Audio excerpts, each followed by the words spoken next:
avalanches in brain signals, what they are, and how to study them. That has been a question that has been posed to me for the last 15, almost 20 years, and the avalanche field has grown rapidly and is very wide these days. So what I'm going to present is a little bit of the major ideas and a slice through this now large and complex field. I would like to introduce the idea about avalanches by referring to water. And most of you are aware of water in at least two forms, liquid and ice. And if you would like to describe water quantitatively in its liquid form, you might think about properties like the volume, how much water do I have, and how hot is this water, so its temperature. And on the other side, if you're familiar with ice and you have to deal with ice, the shape of the ice, its strength might be an important property to quantify. Neither two forms of water, though, prepare you for yet a third form of water most of you are very familiar with, which is the snowflake. And the snowflake, although being water, comes along with properties you haven't met before, talking about water here, which is the organization, because a snowflake has elements, and it seems to have certain timescales of its existence. One is the balance of freezing thawing that leads to the snowflake itself, and overall there's a timescale of growth, the time it takes for a snowflake to form.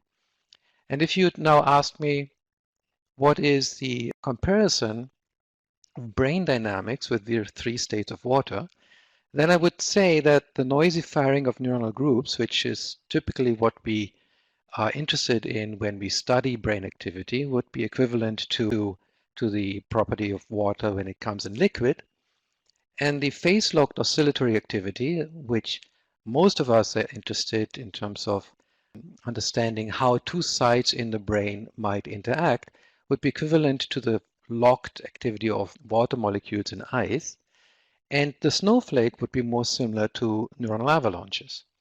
And how can that be? How can we think about brain dynamics, brain activity, by referring to snowflakes? That seems to be quite unusual, to say the least. So let's look at the snowflake a little bit closer and ask, how would you, as a scientist, describe the organization in a snowflake? You would recognize that there are elements, leaves and leaflets, and those elements have a certain size.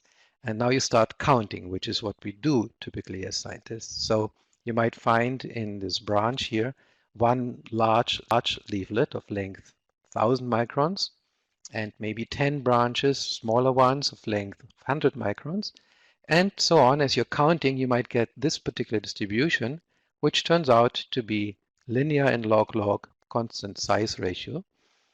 And that is the defining signature of this particular distribution of leaflets in such an element. There could have been a completely different outcome. We could have found a distribution where we don't have so many large leaflets, and we could have ended up with some random organization, which is typically described by an exponential. Or we could have found predominance of very large leaflets and a lack of or reduction in expectation of medium length leaflets. So my point here is that when you have an organization and you look at elements in that organization of different sizes, the distribution of those sizes can give you quite some powerful way to quantify this organization. And so now we're going to do the next step and apply this to ongoing activity in the monkey brain. So this is a high density microelectrode array that we inserted in the cortex, into the cortex of a monkey, and it records local neural activity from about 100 sites, spaced in a grid of 10 by 10 electrodes. Each electrode, as most of you know, is going to record the summed activity of hundreds to thousands of neurons in its near neighborhood, and the time course of such activity, you can see this here in the upper right, where we have about 1.5 seconds of this activity. The monkey is simply sitting in a chair, not doing much, and you see these kind of negative spikes that indicate to us there are significant events where neural activity was briefly synchronized and shows the spike-like characteristics. And we can easily extract these events in time using a threshold, and then we get these blue dots, which tell us for this electrode, during that time when we have these blue dots, there were interesting events we would like to take a closer look at. Now, if you have 100 electrodes, you can do this for 100 electrodes, and the real plot, what this looks like for a few seconds of the activity in a monkey brain in an area of 2 by 2 millimeters is shown here in the lower left.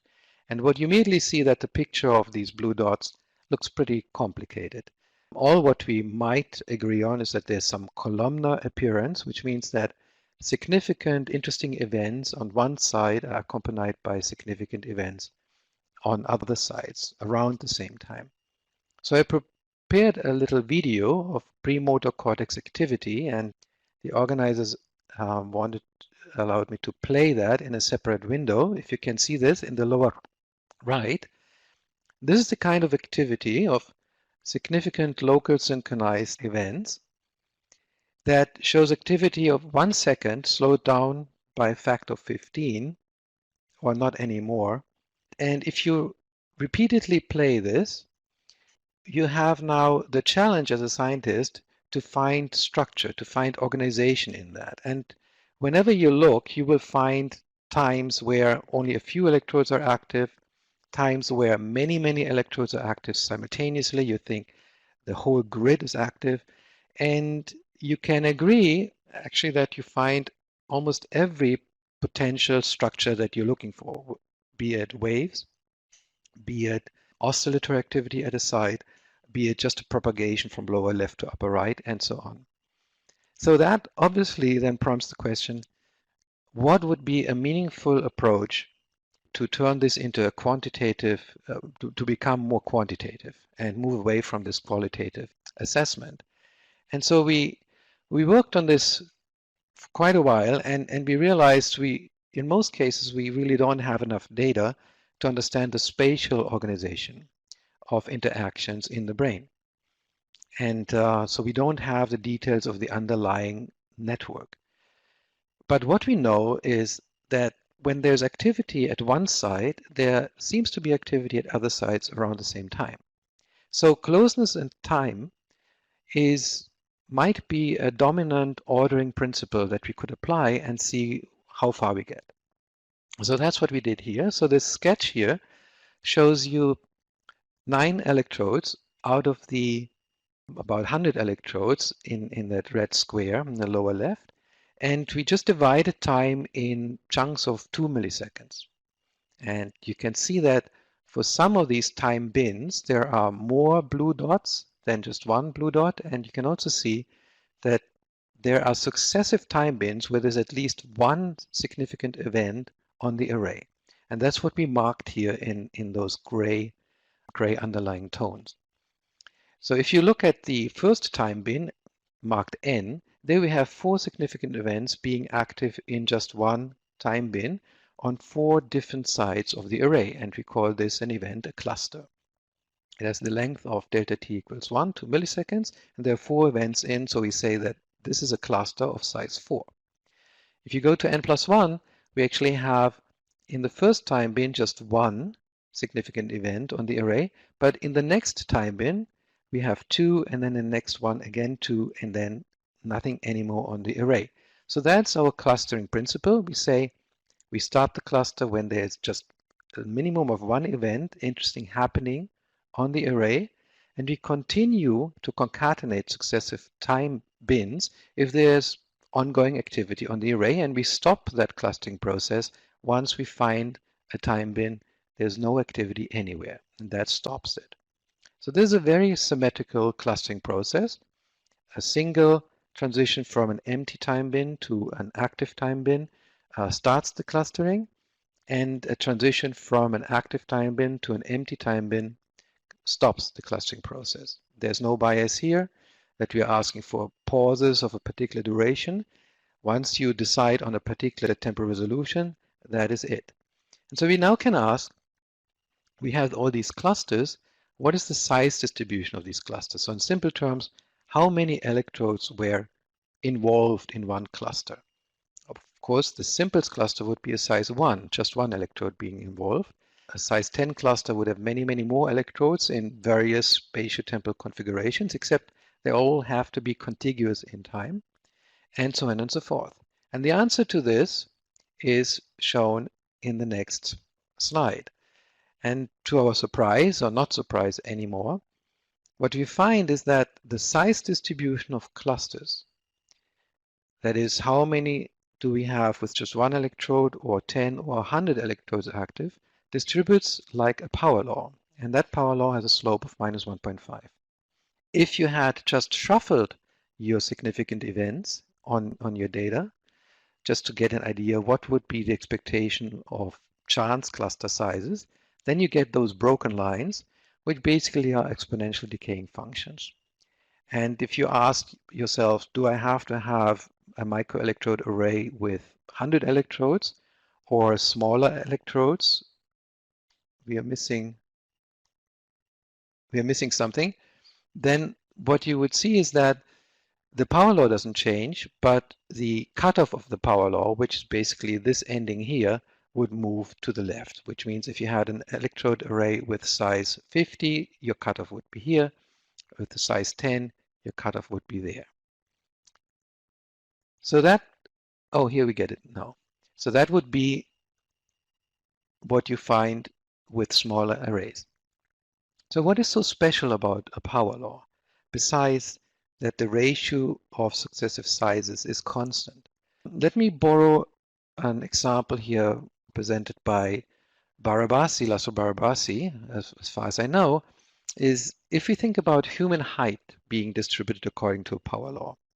And let's say 1 out of 100 people you know has exactly a height of 6 feet, which is presented here. If height was distributed according to a power law with a slope of -2, so even steeper than what we just showed for the monkey, if you get 1 out of 100 people being exactly 6 feet high, you would get 1 out of 10,000 people who is 60 feet high, and you would get 1 out of 1,000,000 people who is exactly 600 feet high. So 1 out of 1,000,000 people would be, 1,000,000 people is about the Washington area. So you would have about one giant person running around here if that was really how your human height was distributed. And of course it is not. But there are some interesting statistical properties if distributions behave like that, which means that you cannot ignore big events, but also big events come in fixed ratios with smaller and smaller events. Mathematically, if that power law has a slope that is more shallow than -2, there is no mean that exists. And that tells us immediately if we would like to look at brain dynamics and we are interested in spatiotemporal organizations, we should forget to describe these brain dynamics using simple first-order statistics like a mean. We instead have to move on to distributions and have to have our discussions what brain dynamics we are facing based on the distribution of events that we extract. And there's a more curious result for the student. If you deal with events that don't have a mean size, by definition, then it really doesn't make sense to average, because the more you average, the more likely you will find that you do not converge to a mean, as a little side remark. So the power law is often seen equivalent to scale invariance. And the reason here is that small and middle-sized elements, basically at a smaller scale, have a similar ratio to each other as large or middle-sized events, which you can measure at a larger scale.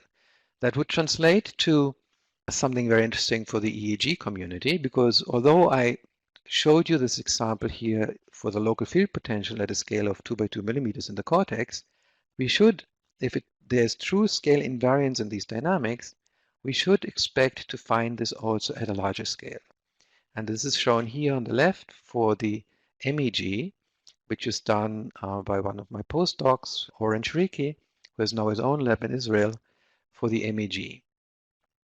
We also can refer to other measures done here with the fMRI in Dante Chialvo's group, where he also shows this power law of minus 1.5 to describe the adequate statistics of cluster formation in ongoing activity in the human brain. And Matthias Palver has shown that these power law slopes that we're extracting here vary from human subject to human subject, and they're actually predictive of behavioral outcome, like error propagation in a behavioral task. So if we can see the scale invariance at a large scale, and there are many examples and publications these days about EEG and avalanches, and I just encourage you to do a simple literature search. What about if you now go deeper and deeper into the brain, moving away from those macroscopic measures and trying to get to a cellular grain identification of the origin of the power law?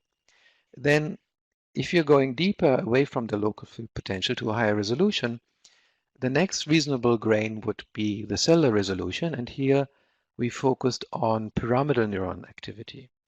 Now, pyramidal neuron activity allows us to study the formation of neuronal groups in the cortex. And using two-photon imaging, where we put a intercellular calcium-dependent fluorescent dye into each neuron, we can, by just simply monitoring the fluorescence changes in those cells, we can now monitor their spiking activity.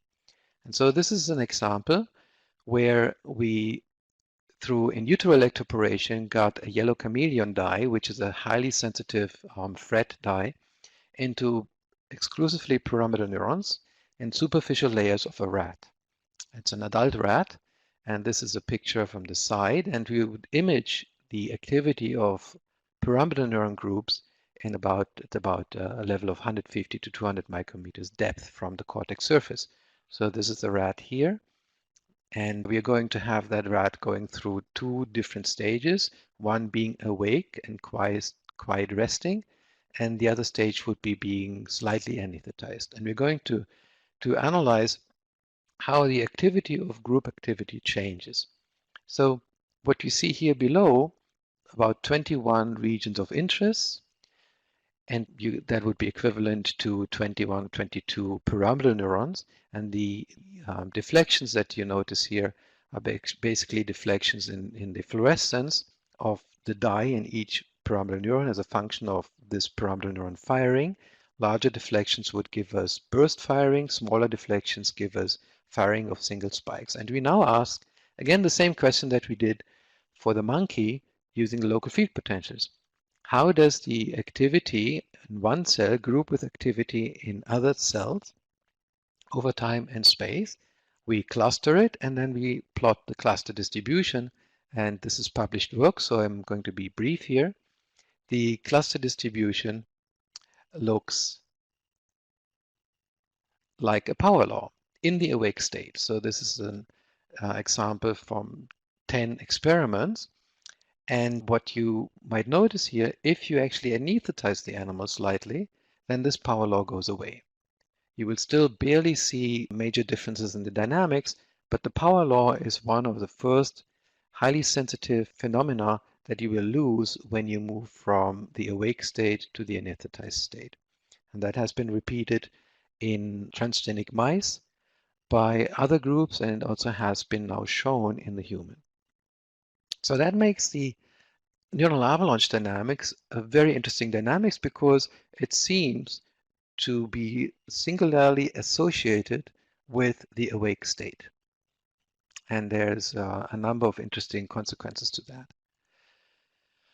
How about this? All what I explained to you so far is referring, or has been referred to, resting activity, the organization of resting activity. What about if you present your patient with click sounds or have your patient perform a certain task?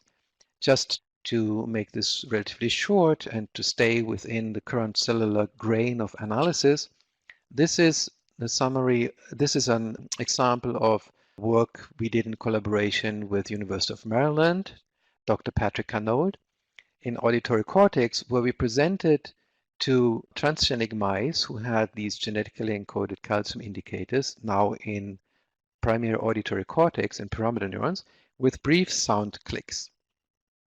And again, we asked, what is the activity? What does the activity look like? And here we plot this a little bit differently.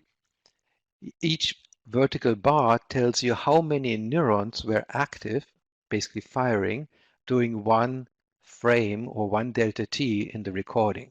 So the delta t here is about 33 milliseconds, which is the frame rate of our imaging system. And whenever you see successive active frames, you would see this here as a little burst.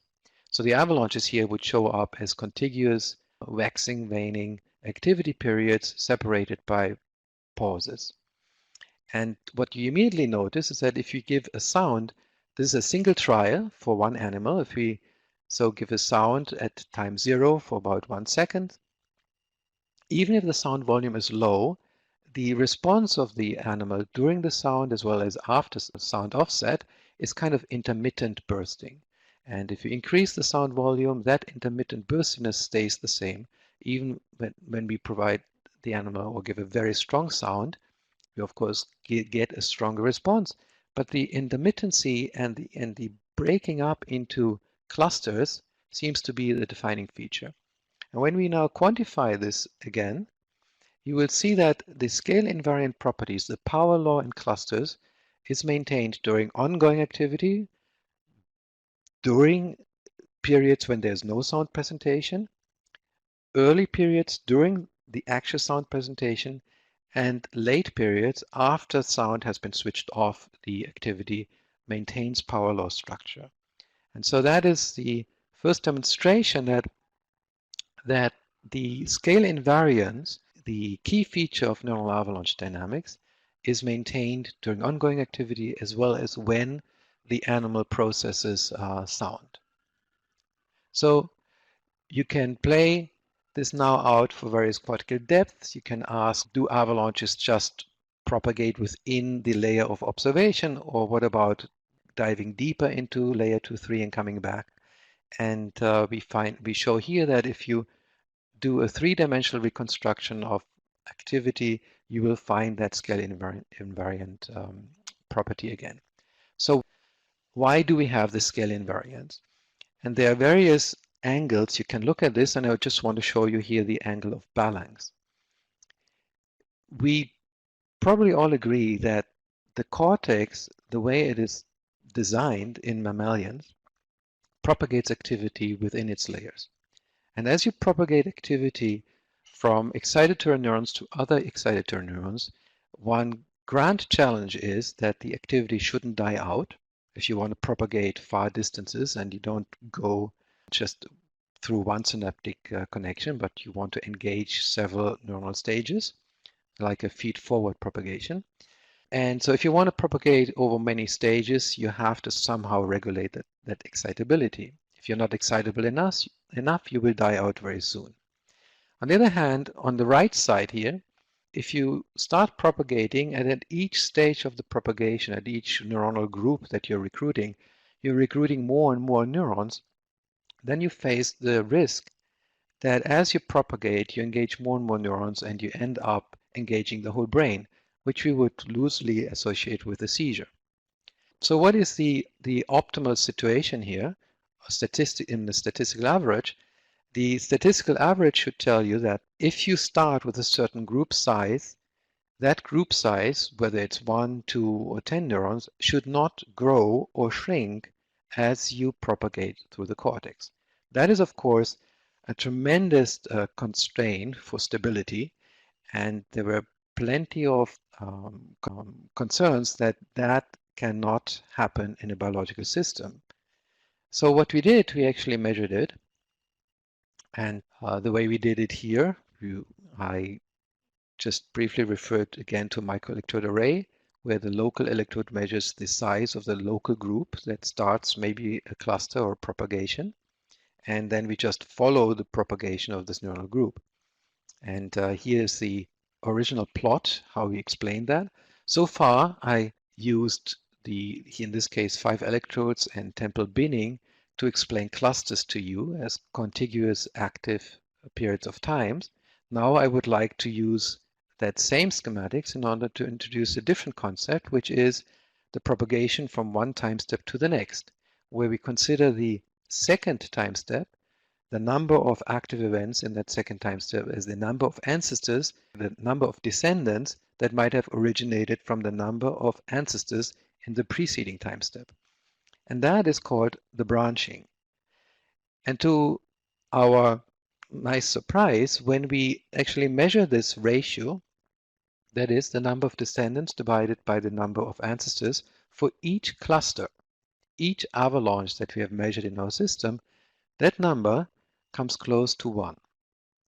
And that tells us in the idea of branching, that is considered a critical branching parameter. And the theory behind that was actually shown much, much earlier.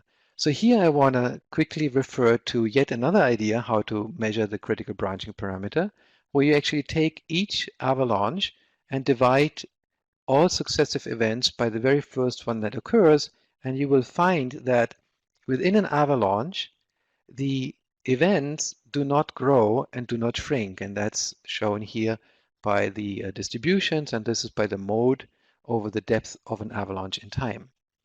And really, if you want to change this, you have to pharmacologically modify the system, which we've done here in vitro. When you actually reduce inhibition, then those clusters that you extract explode in size, just as expected for supercritical propagation. So the theory behind what we have shown so far is well explained by a critical branching process where the probability of branching is compensated by the number of descendants that you have, and if that ratio of descendants to ancestors is 1, you are reducing the likelihood to explode and you're maximizing your ability to propagate in the tissue. And we believe that has many advantages, and it has advantages in terms of information processing. And here just a quick reference to some of the major papers that showed that initially in vitro. Avalanche dynamics is here pointed out with a parameter k close to 1 with a broken line, and we could show in vitro that when cortical networks show avalanche dynamics or critical or having the branching parameter of size 1, they maximize their sensitivity to input without saturation too early. They maximize the number of different patterns that they can produce spontaneously, and they have also the maximization of phase-locked synchronized events that might be important if you want to store information in the form of synchronized clusters. And this later was actually then shown in the context of a disease state by one of my postdocs, Chris Meisel, who showed that the prediction that we here had in vitro, that avalanches maximize the entropy, should lead to the finding that in epileptic patients, when you give them now an anti-epileptic drug, like one that reduces the excitability in the system, you should see a tremendous drop in entropy, and that was exactly what he found, further supporting the general idea that in the human brain under normal conditions, or in the patient suffering from epilepsy, the effect of reducing excitability is moving you away from a critical state. And this can actually be used to quantify an anti-epileptic drug load in patients. So there have been many, many more quantitative findings about criticality in general and neuronal avalanche specifics, which I don't have time to go into in this talk, but I invite you just to send me an email if you would like to know more about it. To summarize, I showed you that neuronal avalanches are characterized by a power law in size distributions of the elements at any scale, whether you go from the MEG to the cellular grade of pyramidal neurons, and that the power law is actually linked to a particular balance in propagation, which seems to optimize the two pitfalls when you try to propagate in excitable media, to propagate far distances without exploding. So with this, I thank you for your attention.